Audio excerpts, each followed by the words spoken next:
大家好，我係灰仔，各位街坊好。當打鼓嶺嗰塊萬尺草地嘅血跡都仲未被雨水沖走，全港市民都仲為咗個位33歲 JoJo 寵物酒店女負責人無辜送命而心動同埋憤怒嘅時候，喺呢個上水天平山村閉路電視時間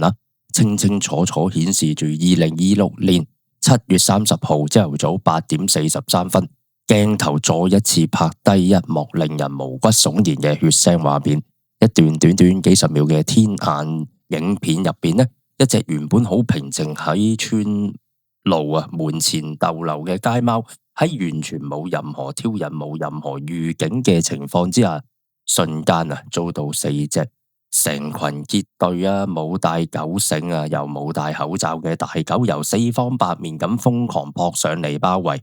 嗰種撕扯唔係普通動物之間嘅追逐打鬥，而係一場徹頭徹尾分工明確嘅群體圍剿4隻大狗分別咬住隻街貓個頭、身軀同四肢，瘋狂咁樣左右揈同埋撕咬，任憑隻貓點樣發出淒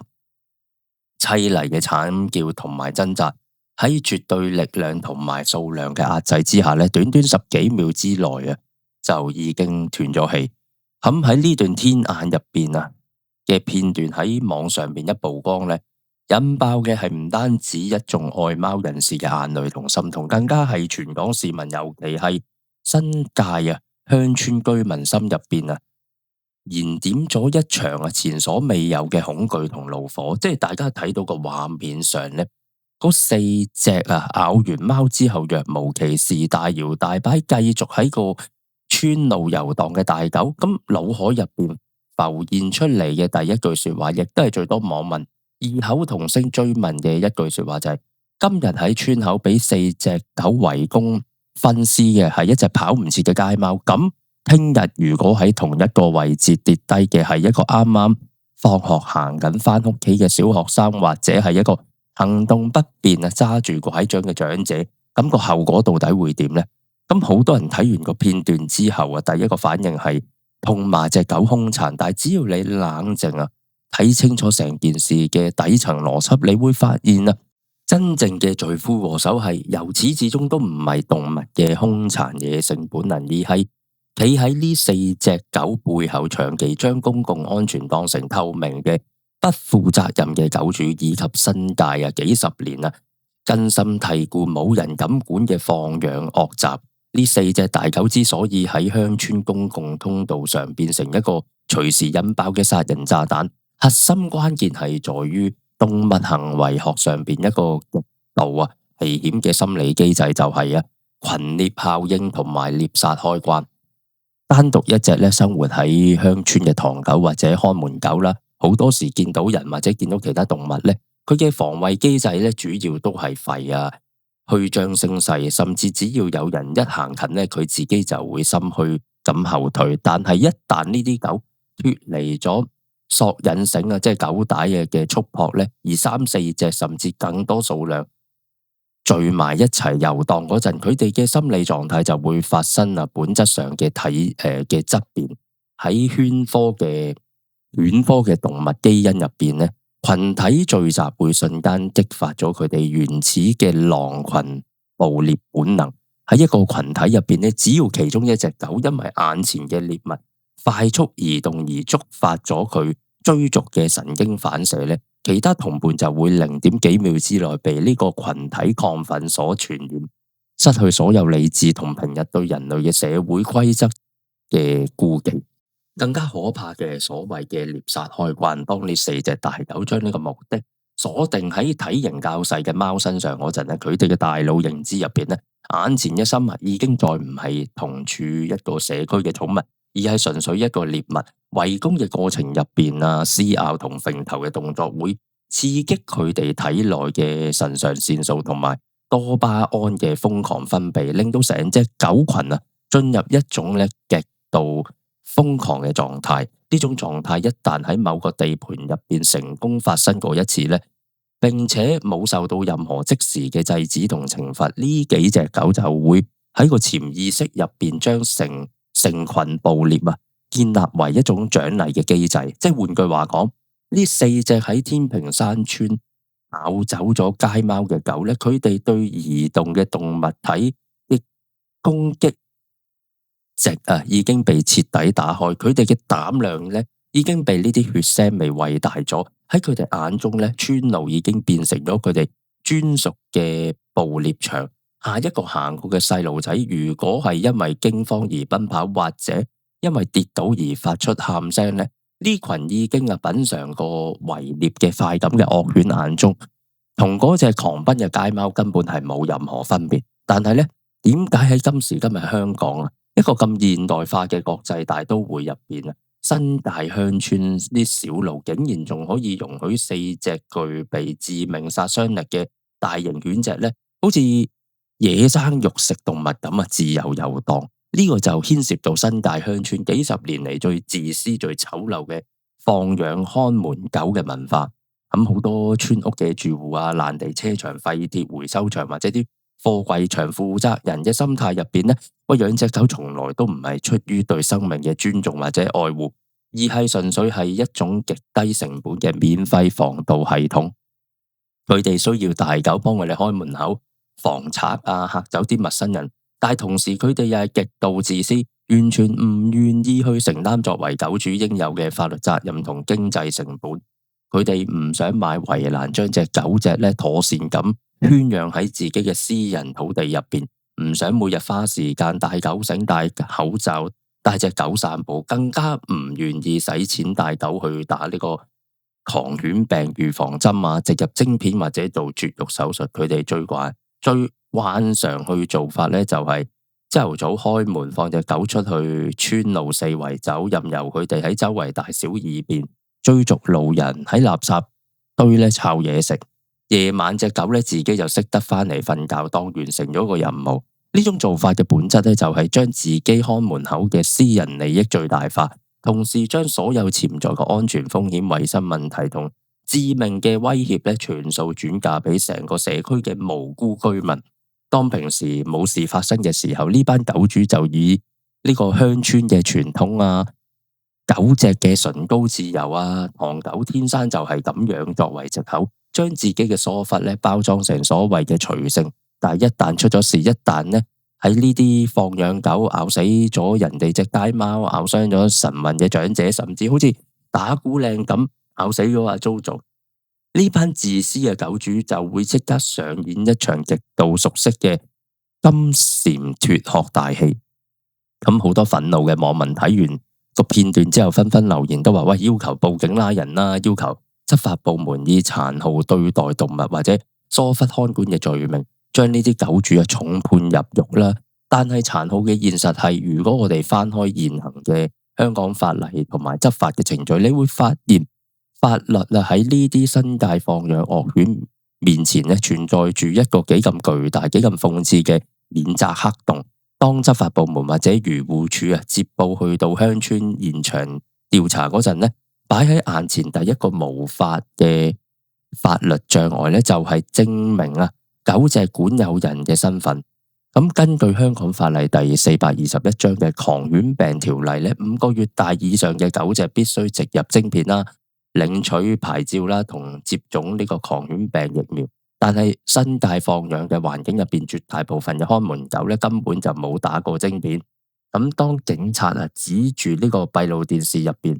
咬走咗隻貓嗰4隻狗去質問涉事嘅村屋居民嗰陣，對方只要冷冷咁講一句：喂，呢幾隻唔係我嘅狗，佢哋只係喺後山跑落嚟嘅流浪狗。我平時見到佢哋咁可憐，咪間唔中倒啲廚餘渣仔喺啲門口俾佢哋食下咯。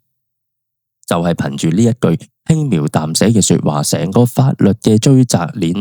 鏈條就會瞬間斷裂，因為冇晶片登記官方根本無法喺毫無合理嘅疑點之下證明呢個村民就係法律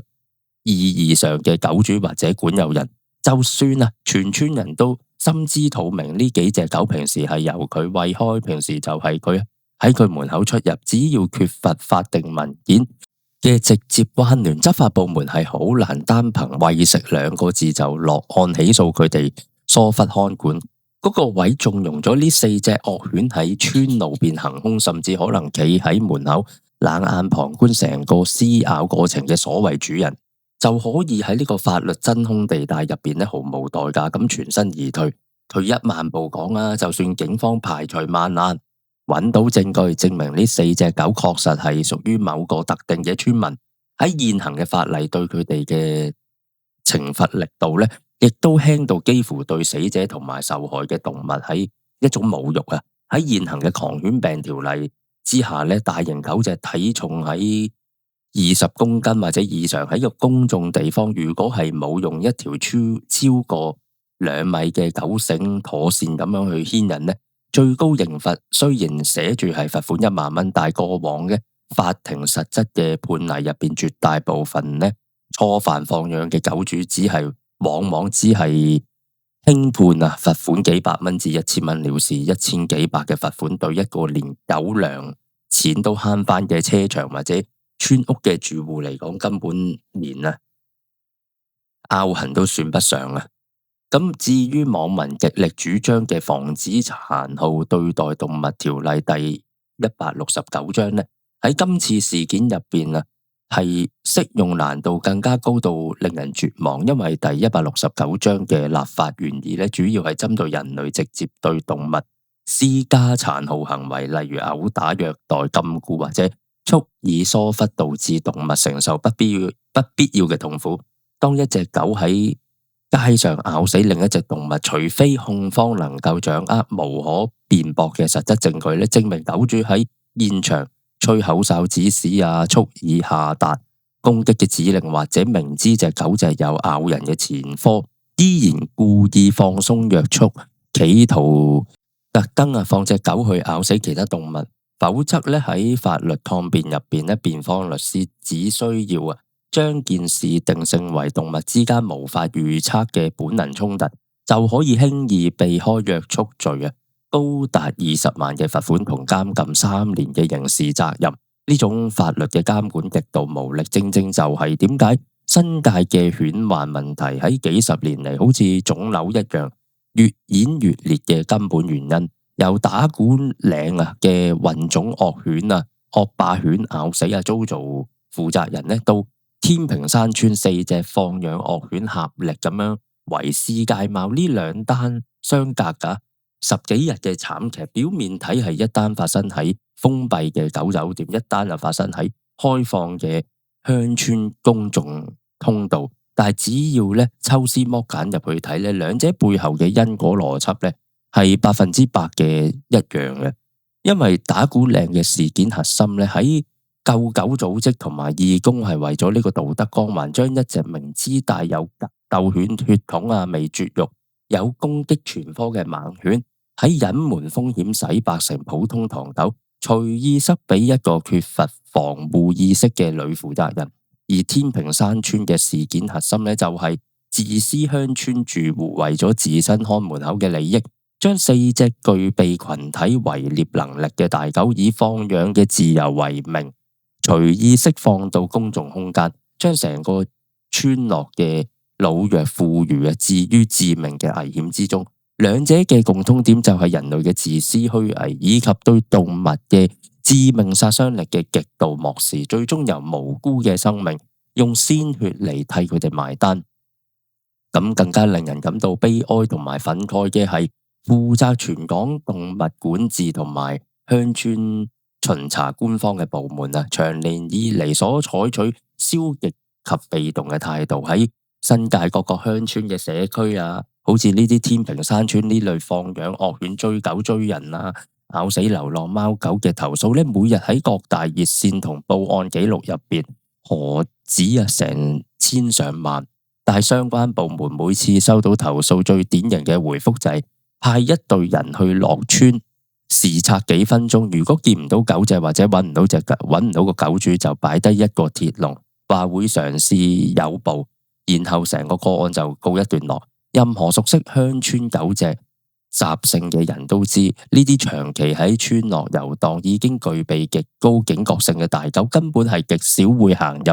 狹窄嘅誘捕鐵籠入邊。呢種交差式嘅執法唔單止係解決唔到問題，反而令到嗰班放養狗主嘅人更加有恃無恐，認定政府根本冇佢哋符，認定只要出咗事之後冇人認領就萬事大吉。結果就係新界嘅鄉村小路逐漸淪為法律管唔到、政府唔想理、惡犬橫行霸道嘅蠻荒之地。面對呢種隨時會演變成另一場人命傷亡嘅社區危機呢，我哋必須要為所有生活喺鄉村周邊經常行山或者途經新界村落嘅市民呢，敲響最清晰嘅自保警鐘。如果你喺村路入邊不幸遇上好似太平山村呢啲成群結黨企圖向你逼近放養嘅惡犬群呢，你第一件事要做嘅係最違背人類本能嘅事，就係千祈唔好轉身咁跑。正如前邊所分析嘅行為學原理呢，人類一旦背對犬群去奔跑呢，會瞬間喺呢啲狗隻神經系統入邊觸發最高級嘅暴烈反應將一場原本可能只係試探性嘅威嚇呢，直接升級為無法挽回嘅群體集體施壓。喺呢個極度危險嘅僵持時刻呢，最正確嘅做法係保持身體正面朝向呢隻犬隻，但係勿記呢，用對抗性嘅眼神直接咁死啤住隻狗對眼，因為呢，喺狗嘅世界入邊直視雙眼代表發起挑戰。你應該用個眼尾及住呢4隻狗嘅動向，身體慢慢向後或者側身移動，尋找牆壁大樹或者圍欄做呢個遮擋，保護自己嘅背部，避免被呢啲狗群形成前後包抄咁樣圍獵嘅陣營。如果你手上有把有遮或者背囊或者任何隨身物品呢，應該就將佢哋放置喺自己同狗隻之間，推向前咁去擋一擋，隔開隻狗。萬一啲狗群真係發起撲咬啦，優先用呢個背囊或者手臂嘅衣物包裏去抵擋啦，保護好自己嘅喉嚨頸動脈同埋面部嘅致命部位，並且用最低沉堅定嘅聲音發出威嚇。同時向周邊有住戶嘅方向大聲呼救但係單憑無辜市民嘅警惕同埋行山人士嘅自保，絕對唔應該係一個法治社會去解決公共安全問題嘅終極答案。天平山村嘅天眼片段入邊呢，喺嗰隻被撕咬得支離破碎嘅街貓呢，佢係用最淒厲嘅結果向全香港嘅社會發出咗最沉重嘅警示，就係打鼓嶺嘅悲劇呢，唔係第一單。如果法律嘅漏洞同執法嘅怠慢繼續存在呢，天平山村嘅慘劇亦絕對唔係最後一單。我哋唔能夠再容忍放養2個字繼續成為鄉村嘅屋主違規咁去逃避法律責任嘅免死金牌。執法部門同立法機關呢，必須正視新界鄉村狗隻管理嘅失控殘酷現實。如果政府依然唔肯嚴格進行呢個鄉村犬隻嘅強制晶片巡查，依然唔肯將放任未牽引犬隻喺呢個公眾地方造成生命財產嘅損害，認為刑事門檻大幅提高呢，依然對呢啲以餵食為名放養之實嘅隱形狗主隻眼開隻眼閉呢，咁你下一次天眼片段入邊拍低嘅一定唔係一隻貓，而係一個活生生喺入邊呼救緊嘅小朋友嗰陣呢，成個社區就會為呢份冷漠同埋縱容所付出地嘅代價，將會係所有人無法承受嘅之重啦。好啦，今日就同大家講到呢度，歡迎下邊留言討論。我係灰仔，下集再見，拜拜。